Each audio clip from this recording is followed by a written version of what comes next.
Assalamualaikum warahmatullahi wabarakatuh. Kita belajar lagi, yaitu belajar bahasa Indonesia bareng Bu Indri. Nah, kemarin kan kita sudah mempelajari tentang identifikasi teks cerpen. Sekarang kita akan mempelajari tentang menyimpulkan cerpen. Oke. Kompetensi dasar dan tujuan pembelajaran yang akan kalian pelajari yaitu KD 4.5.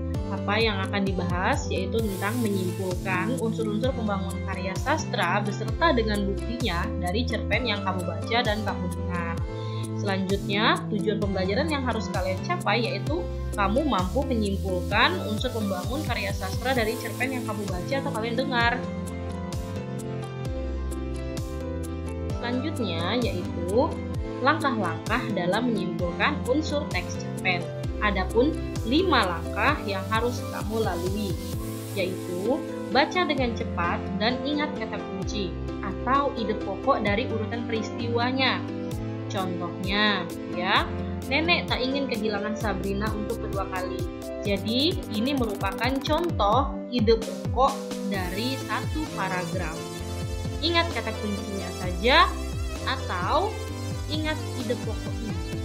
Selanjutnya adalah menentukan tokoh atau mengutip dengan cerita. Nah, di sini kamu harus menentukan tokoh atau penokohannya dengan mengutip ceritanya. Misalnya nih, tokohnya Sabrina, kutipannya, Sabrina sudah tak kuat lagi, Nek. Ikhlaskan Sabrina ya, Nek.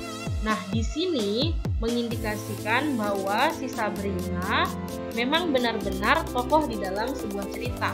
Dan alasan tadi atau kutipan tadi merupakan bukti bahwa ia benar-benar seorang tokoh yang bermain di dalam cerpen tersebut.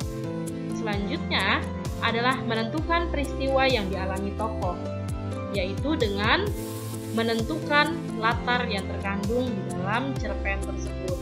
Ada latar apa saja, yaitu latar tempat, latar waktu, dan latar suasana. Berikut contoh berdasarkan elemen latar yang terdapat dalam cerpen tersebut.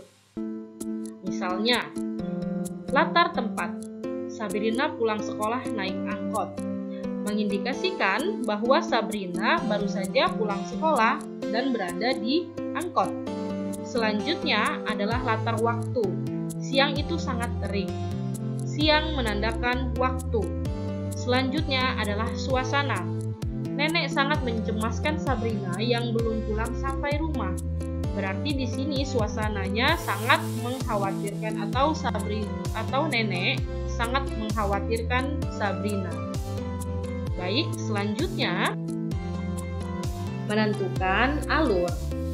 Kalau kalian sudah melalui 3 tahap sebelumnya, sekarang tinggal melanjutkan nih dengan menentukan alur berdasarkan urutan peristiwa atau melalui kerangka cerita. Kalau kalian baca dari awal, sudah menentukan ide pokoknya, kalian tulis poin-poinnya atau ide pokoknya. Kalian list aja, nanti kalau sudah terurut berdasarkan rangkaian peristiwanya, pasti kalian akan menemukan, oh nanti ini dia menggunakan alur maju toh. Atau, oh iya ternyata dia ini pakai alur maju mundur. Oh ternyata dia pakai alur maju. Oh ternyata dia pakai alur mundur. Jadi berdasarkan kerangka ceritanya tadi, kalian bisa langsung menyimpulkan dia pakai alur apa.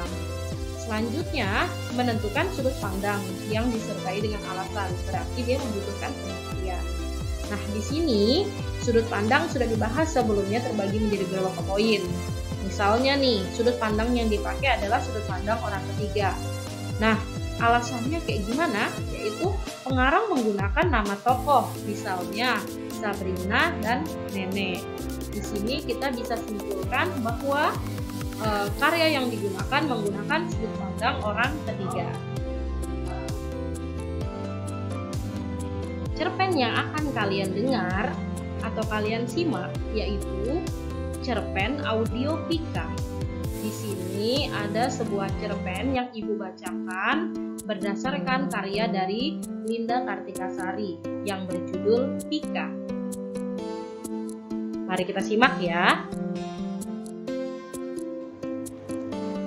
Cerpen Pika, karya Linda Kartikasari. Malam itu Tidurku diganggu dengan suara tangis Insan yang hampir merobek gendang telinga. Aku segera mengambil bantal untuk menyumpal telinga. Berisik. Insan memang anak yang tidak tahu aturan. Aku membenci fakta jika Insan adik laki-lakiku satu-satunya. Kami terlahir dari keluarga sederhana, bertempat tinggal di kampung kecil yang penduduknya pun tak sampai 600 orang. Menghuni sebuah pulau yang jauh dari kata subur dan makmur. Segala bentuk kesusahan dan kekurangan sudah menjadi santapan sehari-hari kami para penduduk. Aku langsung terduduk dari tidur ayam-ayamku. Sudah menduga pasti Insan buat masalah lagi. Insan anak adik laki-lakiku yang berumur 15 tahun dan masih duduk di kelas 2 SD. Kenapa terkejut? Insan terlahir dengan tidak normal 15 tahun silam. Ia lahir dengan bagian kepala yang lebih menonjol daripada tubuhnya. Awalnya aku memang mengharapkan seorang adik laki-laki. Tujuanku hanya satu, ia dapat membantu perekonomian keluarga. Namun kenyataannya, Insan sulit berbicara dan hanya tidak bisa mengontrol emosinya. Membawa derajat keluarga kami makin terbawah di antara 70 kepala rumah tangga yang menghuni kampung kami. "Ada apa, Mak?" tanyaku pada seorang wanita yang masih lengkap mengenakan mukena warna putih. Dialah malaikat tanpa sayapku. Kulihat wajah Mama seperti tak berdaya, pucat pasi dan banjir air mata. "Adikmu kumat lagi," katanya lirih.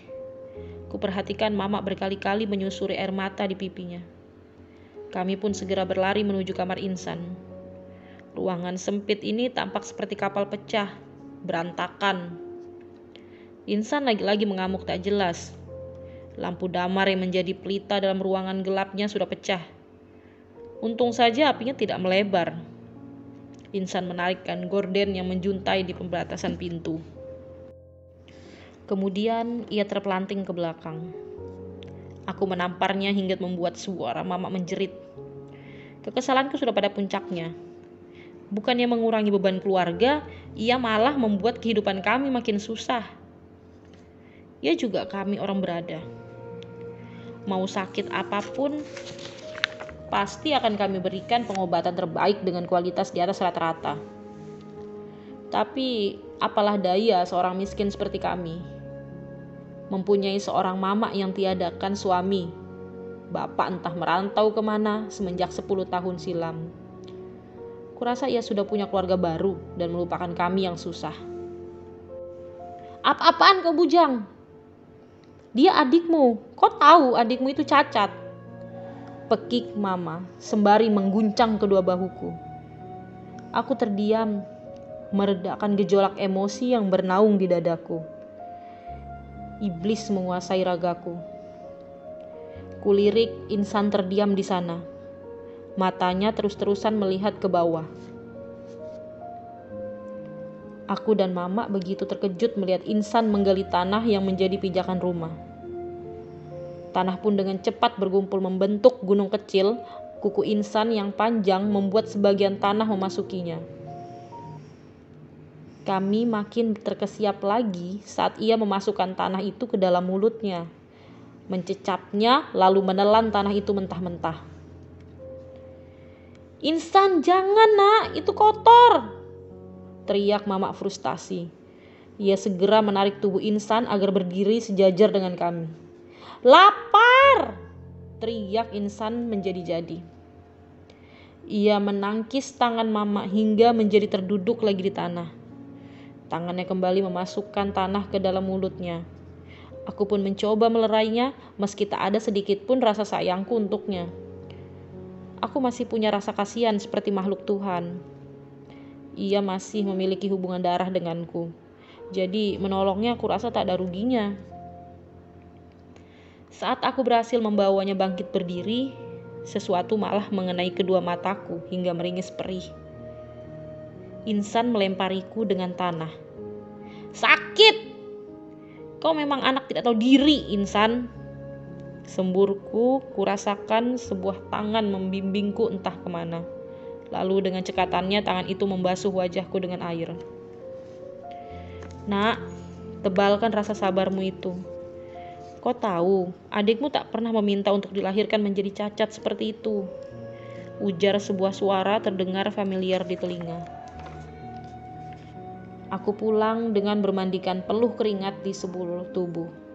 Rasanya lengket dan tak keruan kuhempaskan pantat di kursi reyot yang tak terletak di bawah teras mengibas-ngibaskan kaus warna abu-abu agar keringatnya segera mengering dan bisa langsung mandi. Dari kejauhan, netraku dapat melihat seorang anak dengan tinggi 160 cm memakai seragam merah putih dengan digandeng seorang wanita berkerudung hitam. Aku menghela napas, semoga saja anak itu tidak buat masalah di sekolah. Aku pun mempersilakan wanita itu duduk. Insan pun ikut duduk di samping wanita itu, sembari memainkan kuku-kuku panjangnya. Lalu Mama datang tersenyum sumringah kala melihat keberadaan mereka. Perbincangan hangat antara mereka pun dimulai, tapi pikiranku berkelana ke segala hal. Mungkin akibat stres yang berkepanjangan hingga aku tak memperhatikan wanita itu sudah keluar dari rumah disusul Mama dan Insan. Sungguh aku tak mengerti hal apa yang tengah mereka bicarakan. Aku baru sadar kalau mamaku terisak. Tubuhku langsung kaku, aku begitu benci melihat sosok wanita yang kusayang malah menangis. Ada apa, Mak? Tanya aku khawatir. Adikmu dikeluarkan dari sekolah. Pihak sekolah tidak sanggup lagi menampung orang cacat pikir seperti Insan, katanya. Aku terdiam, entah sejak kapan sudut mataku sudah berair. Hatiku memanas seperti ada tungku di dalamnya. Tanganku terkepal rapat hingga terasa dingin karena peredaran darah agak terganggu dengan kekangan ini. Kulampiaskan semua emosi ini dengan meninju meja. Mama terkejut. Lalu tatapanku beralih pada Insan. Kuperhatikan ia terus tersenyum dan memainkan remote televisi yang sudah rusak. Aku bangkit, berdiri dan menyeretnya menuju kamar. Mama panik dan menahan lenganku. Mulai sekarang, aku yang akan menjadi guru untuk Insan. Mama hanya bergeming di tempat, tak lagi mencegahku. Hari ini dan seterusnya, aku memutuskan untuk menjadi guru bagi Insan. Ilmu dari SMA berusaha aku ingat semaksimal mungkin. Jika orang lain menganggapnya tidak mampu, akulah yang akan mengucapkan omong kosong kepada mereka. Tidak ada sesuatu yang tidak mungkin di dunia ini. Aku yakin kelebihan hadir di antara kekurangan. Seperti saat ini, aku memaksa Insan untuk menghafal setidaknya perkalian 1 hingga 10. Pembagian dan operasi hitung lainnya seperti akar dan kuadrat. Mengajarinya bahasa Inggris, walau aku sendiri agak kesulitan mengucapkan kosakatanya. Aku sadar memang bukanlah kakak laki-laki yang baik untuknya. Selama ini, sikap dinginku kepadanya sudah cukup untuk menamparku keras-keras, menimbulkan bekas yang abadi. 10 tahun berlalu. Menjadi seorang lelaki jangkung berusia 35 tahun tidaklah bisa dikatakan muda ataupun tua. Aku seorang lelaki yang pernah gagal menjadi kakak. Kini harus berdiri di ruangan selebar lapangan golf dengan berisikan lautan manusia. Berstatuskan sebagai wali dari seorang dosen yang pernah tersingkirkan dari dunia pendidikan 10 tahun yang lalu. Tak kurasa waktu begitu cepat berputar. Meninggalkan gelar master di belakang nama Insan, adik laki-lakiku yang cacat. Ini bukan sekedar cerita bualan belaka tentang seorang cacat yang dapat meraih impiannya. Kurasa adikku adalah 1 dari 8 miliar orang di dunia yang dapat mencecap kata sukses di usianya yang ke-25 tahun. Kini menjadi seorang dosen sekaligus pendiri perusahaan batubara yang cukup bonafit di negeri ini. Seperti yang pernah kubilang dulu, kelebihan ialah sesuatu yang tersirat di balik kekurangan dan sepertinya Insan kembali mengulang kisah seorang Thomas Alva Edison. seorang penemu yang berpengaruh besar terhadap dunia. Pernah saling dipojokkan dengan kecatatan yang mereka yang punya. Lalu bangkit untuk memperbaiki masa depan. Aku tersenyum bangga, menyeka air mata yang sudah sampai di sudut mataku. 15 tahun yang lalu, aku baru menyadari jika insan penderita pika, sebuah kelainan otak yang membuat si penderita memakan zat yang tidak seharusnya mereka menjadikan bahan konsumsi. Suatu malam itu, aku baru disadarkan dengan kenyataan tersebut. Saat tanah harus menaungi usus 12 jarinya dan bergabung dengan enzim di tubuhnya. "Bang!" seru seseorang menepuk bahuku. Dia berdiri mengenakan toga dan medali emas dengan begitu gagahnya. Bukan lagi seorang bocah yang hanya bisa tersenyum saat kumarahi. Nasib selalu menyibak rahasia. Anak kecil yang tidak normal pun dapat menggenggam dunia dalam tangannya. Mewujudkan cita-cita remangnya sempat terbelenggu oleh status sosial yang mendiskriminasinya dulu.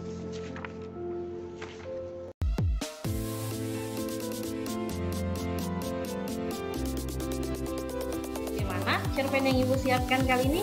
Keren kan? Keren dong.